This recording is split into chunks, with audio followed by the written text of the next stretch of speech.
صفحہ نمبر 264۔ مدد کس سے مانگیں؟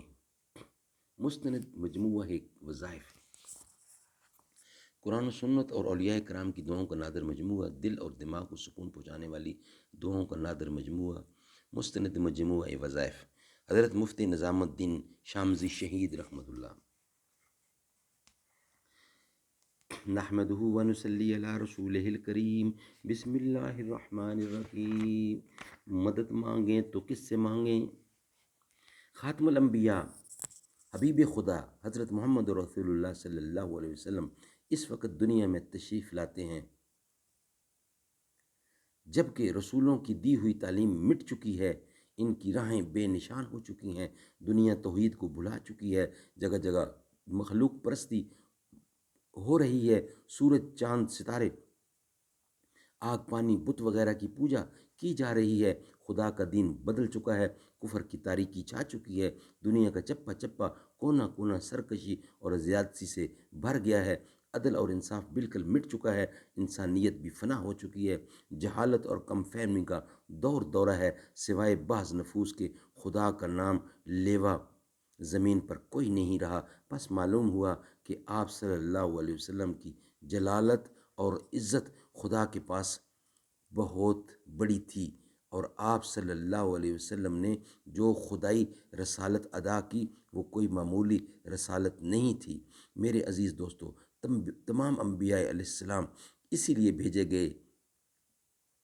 بھیجے گئے تھے کہ لوگوں کو تعلیم دیں اور سکھائیں کہ اللہ کے ساتھ کسی کو شریک نہ کرو، اللہ ہی کی عبادت کرو اور اللہ ہی سے مدد مانگو، اور انسان پیدا بھی اسی لیے کیا گیا ہے، مگر انسان اپنی نفسانیت اور جہالت کی وجہ سے بھول جاتا ہے یا ضد میں آ کر جانتے ہوئے بھی الٹا کرنے لگتا ہے۔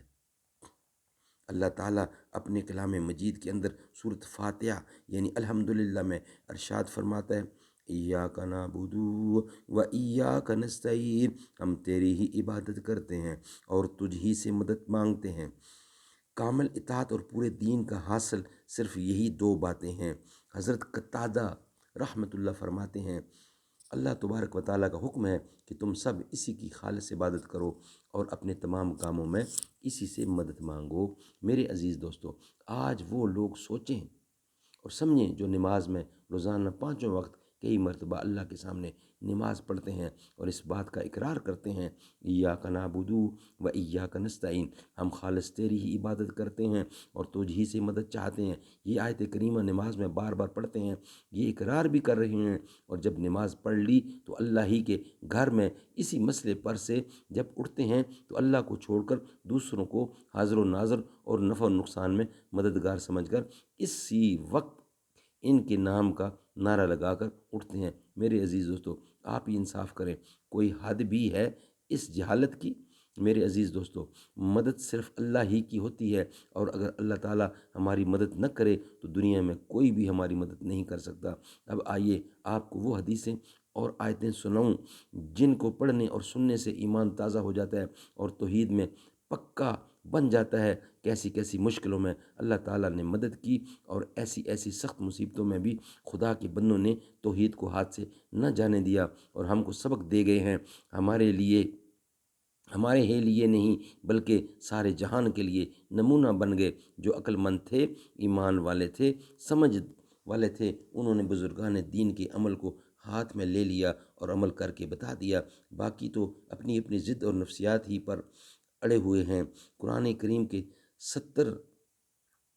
17ویں پارے میں سورۃ انبیاء کی 6 رکوع آیت نمبر 88 میں اللہ تعالیٰ ارشاد فرماتے ہیں، تو ہم نے اس کی پکار سن لی اور اسے غم سے نجات دے دی۔ ہم ایمان والوں کو اسی طرح بچا لیا کرتے ہیں۔ صدق اللہ العلی العظیم۔